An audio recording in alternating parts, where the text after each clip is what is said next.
బబులోన్ అంటే ఇరాక్. బబులోన్ అంటే ఇరాక్. యెరూషలేముకి ఇరాక్కి ఇంచుమించు 25,000 కిలోమీటర్ల దూరం. ఎంత దూరం? 25,000 కిలోమీటర్ల దూరం. సారీ, 25,000 కాదు, 2,500. 2,500 కిలోమీటర్ల దూరం. 25,000 అంటే 25,000 అంటారు. గంగిరెడ్డిలో తలకాయ ఇవ్వడమే.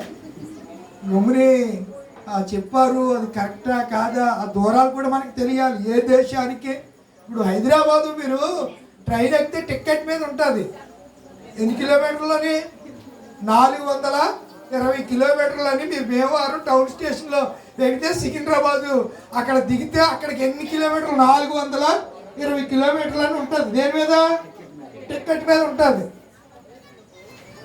మనం ఏమి అదే. అందుకే ఈరోజు మనకి ఏ పాపం ఎక్కువైపోయింది? ఆ సేవకుడి మీద ఉన్న అభిమానంతో ఆడు తప్పు చెప్పినా బాగా చెప్పారండి.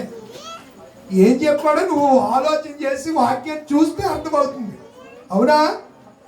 బైబిల్ గ్రంథంలో వాళ్ళు ఎక్కడున్నారు చెప్పాలి. బబులోన్ ఉన్నారు. బబులోన్ ఎక్కడ? ఇరాక్. ఇరాక్ నదుల దగ్గర యూఫ్రటీస్ అనే గొప్ప నది ఉంది. షిహోన్ అనే నది ఉంది. గీషోన్ అనే నది ఉంది. ఆ నదుల దగ్గర కూర్చుని దేని జ్ఞాపం చేసుకుంటున్నారంట?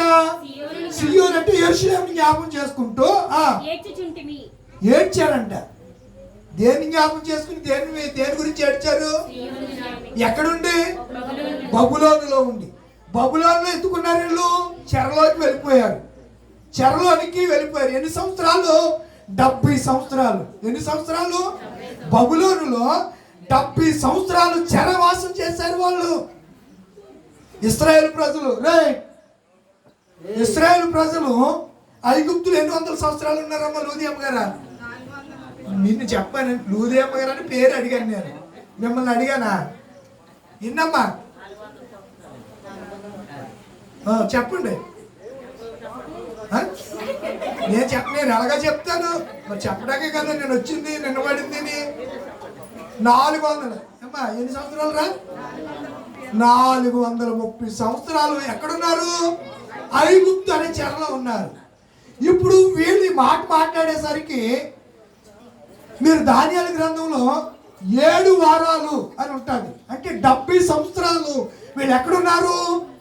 ఇరాక్లో బబులోను దేశంలో వారు ఉన్నారు.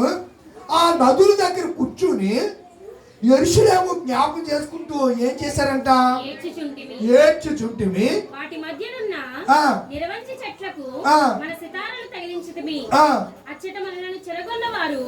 అక్కడ చెట్లు ఉన్నాయంట. ఏ చెట్లు అయ్యి? నిర్వంచి చెట్లకి వీళ్ళు అక్కడ పాటలు పాడుతూ, సితారా తెలుసు కదా మీకు? సితార అంటే గిటార్ వేరు, సితార వేరు. సితార ఎలా ఉంటుంది చెప్పండి? ఇలా ఉంటుందా? చెప్పండి, మీరు చెప్పండి. సితార ఎలా ఉంటుంది? ఇలా గడ్డం కింద పెట్టుకుని ఒక రాడ్ ఉంటుంది. అది సితారన్న వైలిన్ అన్న ఒకటే. ఇలా ఉంటుంది తెలుసా? గిటారు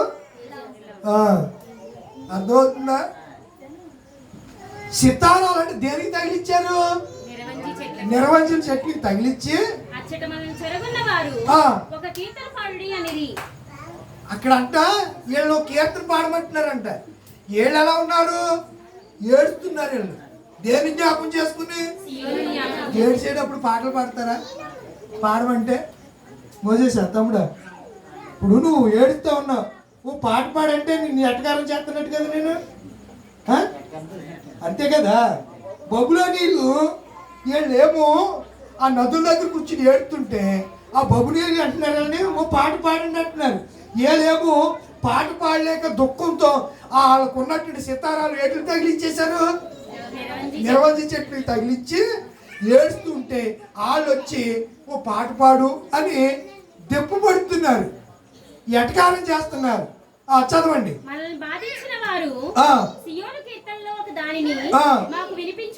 ఏ కీర్తన పాడుకుంటున్నారు? సియోను పాటలు సంతోషముగా పాడుచు సీయోను వెళ్ళుదము. సీయోను పాటలు సంతోషముగా పాడుచు సీయోను వెళ్ళుదము. ఆనందమయ పరలోకము అక్కడ నుండి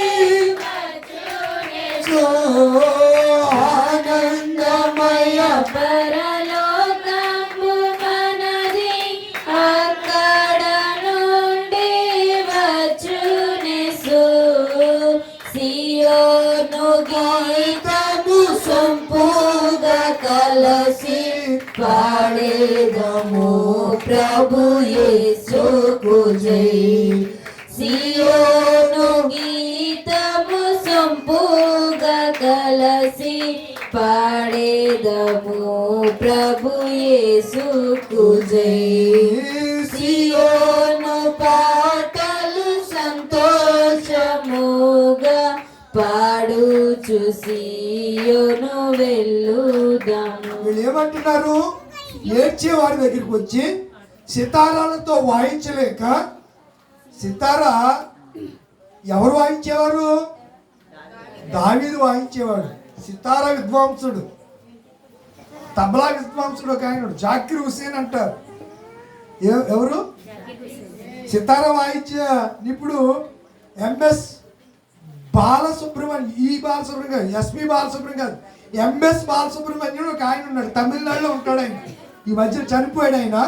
ఆయన సితారా వాయిద్యంలో మంచి చమత్కారంగా అతను వాయిస్తాడు. దావీదుని గురించి ఆ సౌలు దగ్గర సౌలు సేవకులు ఏం చెప్పారంటే, యెష్షయి అనే ఒక ఆయన ఉన్నాడు, ఆయనకు కొడుకున్నాడు, ఆయన సితారాను ఎలా వాయిస్తాడు? చమత్కారంగా వాయిస్తాడు. అతను తీసుకొచ్చి వాయిస్తే నీకు పట్టిన దెయ్యం కాత వదిలిపోద్ది అని చెప్పి, అలాగైతే మరి బాబు ఎలాంటి బాబు తీసుకురండి అన్నాడు. ఎవరు? దెయ్యం పట్టిన సౌలు. అసలు దెయ్యం ఆత్మ ఎందుకు వచ్చింది సౌలు మీదకి? దురాభిమానం ఎక్కువైపోయి వచ్చింది వాడి మీదకి. ఎవరి మీద? గాడిదల మీద, అమాలేకీయుల మీద ప్రేమ ఎక్కువైపోయింది వాడికి. ఏ అభిమానం? దురాభిమానం ఎక్కువైపోయి, ప్రేమ ఎక్కువైపోయి మరి వాళ్ళని చంపేస్తున్నారంటే వాళ్ళని విడిచిపెట్టి వచ్చాడు. అన్నిటిని నరికేరంటే కొవ్వులు వాటిని అన్ని తెచ్చుకున్నాడు. అభిమానం. అందుకే ఎప్పుడైతే ఈ దురాభిమానం అనే పాపములో సౌలు పడ్డాడో, సౌలు మీదకి ఏ ఆత్మ వచ్చేసింది? ఏ ఆత్మ వచ్చేసింది? పేతురులో కూడా అదే వచ్చేసింది. ఓ రోజుని అంటాడు, చెయ్యెట్టేసుకుని, ప్రభువా అది నీకు దూరమవును గాక, అది నీకు ఎన్నటికీ జరగటానికి వీల్లేదని అంటే ప్రభు అన్నాడు, సైతానా నా వెనకకు పొమ్ము, నువ్వు నాకు చాలా అభ్యంతరంగా ఉన్నావు. నువ్వు మనుషుల సంగతులనే వివేచిస్తున్నావు కానీ దేవుని సంగతులు నువ్వు ఆలోచించట్లేదు అని అన్నాడు. అంటే ఇప్పుడు దురాభిమానం అనేది ఒక డెవిల్. నీకు అర్థమవుతుందా? మనిషి అర్థమైందా? దురాభిమానం అనేది ఒక దుష్టాత్మది. ఆ దుష్టాత్మ పట్టిన వాళ్ళు అందరూ కూడా మా అభిమాని అని గొంతులేస్తూ ఉంటారు అన్నమాట. ఆడి కోసం గుడ్డలు చిచ్చేసుకుంటారు. ఆడి కోసం ఏదైనా సంఘంలో కూడా రొమ్ము తీసుకుని దెబ్బలాడే అభిమానులు ఉంటారు కొంతమంది. అభిమాన సేవకుడి కోసం మీరు అలాంటి పనులు చేయిస్తున్నారని నేను అనుకోవట్లేదు, చేశారేమోలే ఇది వరకు. ఇప్పుడు అలాంటి పనులు చేయకండి. ఇప్పుడు ఈరోజు అర్థమవుతుందా మీకు? ఆ అభిమానం ఏంటి?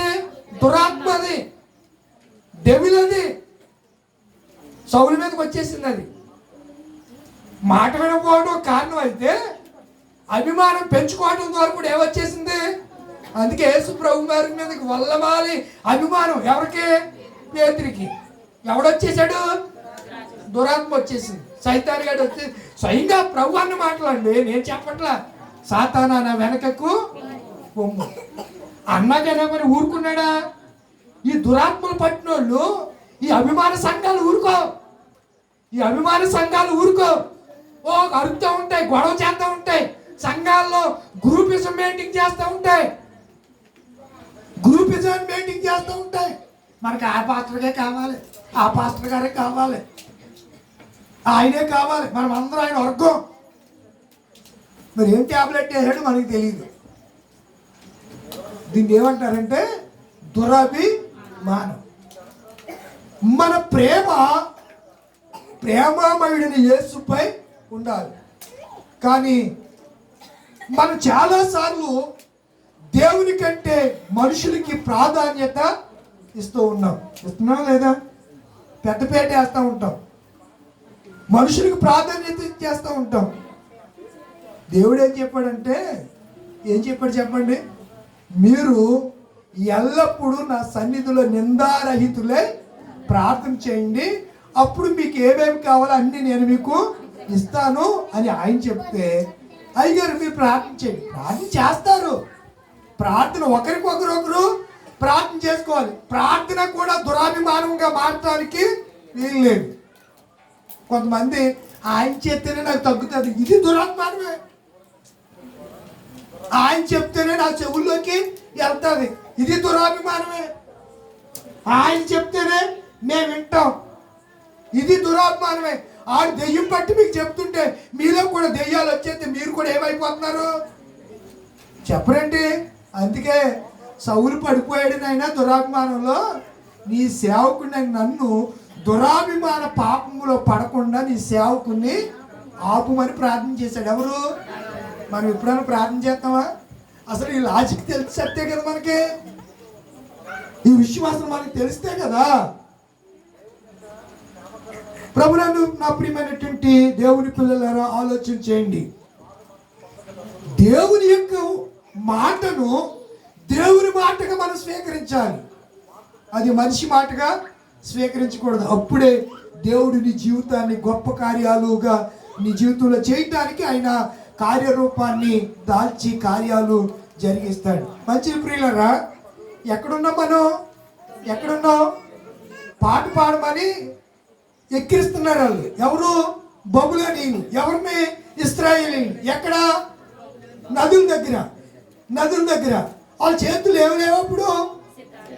చితారాలు, చెట్లు, నిరవంజి చెట్లకి తగిలించి ఏం చేస్తున్నారు? కూర్చుని ఏడుస్తున్నారు. ఎందుకు ఏడుస్తున్నారు? దేని జ్ఞాపం చేసుకుని ఏడుస్తున్నారు? సియోనును, అదే యెరూషలేము ఏడుస్తున్నారు. చదువమ్మా. సియోను కీర్తనలో ఒక దాన్ని మాకు వినిపించుడి అని మన వలన ఉల్లాసము గోరిరి. మీరు పాడితే మేము గొంతులేస్తామన్నారు వాళ్ళు. ఎవరు? వీళ్ళకేమో బాధ ఎక్కువైపోతుంది, పెయిన్ ఎక్కువైపోతుంది. అరే మేము దేవునికి విరోధంగా పాపం చేసాం, మమ్మల్ని దేవుడు చెరలోనికి పంపించేశాడు అని వారు బాధపడుతూ, వారు పశ్చాత్తాపడుతూ, వారి గత జీవితాన్ని, యెరూషలేము యొక్క వైభవాన్ని జ్ఞాపం చేసుకుని వాళ్ళు దుఃఖిస్తూ ఉంటే, సియోను కీర్తనలో ఒకటి యెరూషలేములో మీరు పాడతారు కదా, వాటిని యాత్రా కీర్తనలు అంటారు. బైబిల్లో ఉన్నాయా? ఇవి ఉన్నాయా? లేవా? నువ్వు తలకాయ ఊపుతున్నావు కదా, ఇలా అన్నావు. లేవా? ఉన్నాయా? మరి ఉంటే ఇలాగ అనాలి, లేవంటే లేవని ఇలాగ అనాలి. నేనేం అర్థం చేసుకోను నువ్వు మాట్లాడకపోతే? ఉన్నాయనా లేవనా? ఉన్నాయా? ఎక్కడ ఉన్నాయి? ఎక్కడి నుంచి ఎక్కడ దాకా ఉన్నాయి? వాటిని ఏమంటారంటే సియోను కీర్తనలు, అవే యాత్ర కీర్తనలు. వారు సియోనుకు వెళ్ళేటప్పుడు, యెరూషలేము కొండ మీద ఉన్నటువంటి ఆ పట్టణానికి వెళ్ళేటప్పుడు ఈ సియోను కీర్తనలు ఒక్కొక్క కీర్తన పాడుకుంటూ కొండ మీదకి, కొంతమంది ఆ గుణదలో కొండకి వెళ్తారు. కొండకి వెళ్ళినప్పుడు ఏదో చెప్పుకుంటూ వెళ్తారు. కొంతమంది అయ్యప్ప టెంపుల్కి వెళ్తారు, కేరళ. ఏమనుకుంటూ వెళ్తారు? స్వామి అయ్యప్ప. చెప్పరేంటి? ఇలా బయట తీసేసాను కదా, చెప్పండి, మీకు అర్థం అవడం కోసమే. ఏమంటారు? స్వామియే అయ్యప్ప అని అనుకుంటా ఎక్కుతూ ఉంటారు. సరే, తిరుపతికి వద్దాం. తిరుపతి కొండలు ఎక్కితే ఏమంటారు? ఏడు కొండలు వాడా, వెంకటరమణ, గోవింద, కరుణి. అవునా? నేనేం లేని అని చెప్పట్లేదు. ఆ రోజుల్లో కూడా యెరూషలేము కొండ ఎక్కుతాకి వీళ్ళు ఏం చేసేవారంటే ఈ పాటలు, ఈ సియోను కీర్తనలు పాడుకుంటూ ఎక్కడికి ఎక్కేవారు? మీకు విషయాలు ఎవరు చెప్పరండి. ఏం చెప్తారండి? దేవుడు మిమ్మల్ని దీవించగాక. అమ్మ లూదేమ్ గారు మీకు వందనాలు, మోజేస్ గారు మీకు వందనాలు. ఇయ్యే ఇదే దురాభిమానం అంటే. ఇలా చెప్పేటప్పటికి ఈయన నా ఫ్యాన్ అయిపోతాడు. ఈయన ఇలా బూరిలాగా ఉబ్బిపోతాడు, ఇలా బూరిలాగా ఉబ్బిపోతాడు. స్పాంజీ ఏమవుతుంది? నీటిలో వేస్తే ఆ వాటర్ అంతా పీల్చేసుకుంటుంది. పిండితే మరలా కొన్నిసార్లు బాగా వచ్చినప్పుడు అప్పుడు ఏదో అన్నాడు కానండి, బాబు ఆడంత దేవసాలు ఎప్పుడు ఉండండి అంటాడు. మరి ఈ అభిమానే మరలా కొంతకాలానికి దురాభిమానికి మారిపోతాడు. ప్రేమ లేనోడిగా దురాభిమానం కలిగినోడు ఇంకా చండాలంగా తయారయ్యే పరిస్థితులు ఉంటాయి. కనుక ఈ రోజు 24వ రోజు బైబిల్ మనకు తెలియజేస్తున్నటువంటి 3 పాఠాల ఆధారంగా మనము ధ్యానిస్తున్న అంశం ఏంటి చెప్పండి? దురాభిమానము. మనం ఏ అభిమానం కలిగి ఉండాలరా చెప్పండి? దురాభిమానం కలిగి ఉండాలా? అది కలిగి ఉండకూడదని దేవుడు చెప్తున్నాడు ఈ రాత్రి. పేతురు అలా చేసే ఆయన ఎవరో నాకు తెలియదనేసాడు. వీళ్ళు ఎక్కడికి వెళ్ళారు చెప్పండి? చెప్పరేంటిలా? బబులోనికి వెళ్ళారు. బబులోనికి వెళ్ళి ఏం చేస్తున్నారు? సంతోషంగా లేరు, ఏడుస్తున్నారు. సియోను జ్ఞాపం చేసుకుంటూ. కొన్నిసార్లు మన బిడ్డలు కోవిడ్ వెళ్తూ ఉంటారు. అప్పుడు పిల్లలకి జ్ఞాపకం వచ్చినప్పుడు వాళ్ళు ఏం చేస్తారు చెప్పండి? అలా ఏడ్చిన ఒక ఆయన ఉన్నాడు. ఎవరు చెప్పండి? బైబిల్లో ఒక ఆయన ఉన్నాడు అలాగే. ఆడెందుకు ఏడ్చాడు? ఏసేపు అండి. ఏసేపు పట్టలేక గదిలోకి వెళ్ళిపోయి ఎక్కి ఏడ్చేశాడు. ఎవరిని చూసి? వాళ్ళ నాన్న జ్ఞాపకం వచ్చిన శరసాల్లో ఏడుపు కన్నీళ్లు కడగండ్ల మధ్యలోనే తన జీవితం అంతా గడిచిపోయింది. కన్నీటితో నిన్ను అభిషేకింతును నా ప్రభువా, కన్నీటితో నిన్ను ఉచ్చా పాడండి.